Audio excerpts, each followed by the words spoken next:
गोर लगे छै सब गोटे के। हम राधा एकटा मधुश्रावणी पाबनि के लेल गौरी गीत सुनाबै छी। अहाँ सब जिनका घर में पाबनि होइत हैत जरूर ई गीत गायब। बहुत सुंदर गीत छै, पारंपरिक गीत। सुंदर सुंदर फूल मालिन हमारो लबी है से गौरी पूजन हम जेबै गे मालिनिया से गौरी पूजन हम जेबै गे मालिनिया। गेंदा फूल लबी है तो चंपा फूल लबी है से आरो जे लबी है गुलाब गे मालिनिया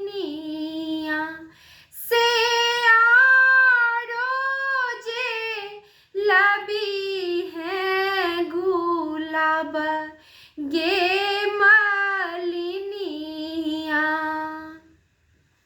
एक मोना होया मालिन तोरे संगे रहिता हूँ। एक मोना होया मालिन तोरे संगे रहिता हूँ।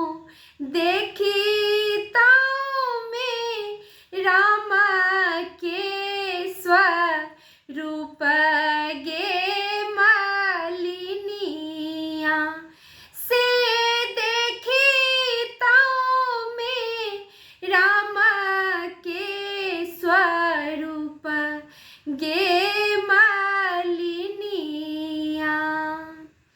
दोसर मोना होया मालिन झुकी झुकी चलिता हूँ। दोसर मोना होया मालिन झुकी झुकी चलिता हूँ। देखी ताऊ में राम के मुस्कान गे मालिनिया से देखिता में राम के मुस्कान गे मालिनिया। तेसर मोना होया मालिन कोबर घर जाइता हूँ।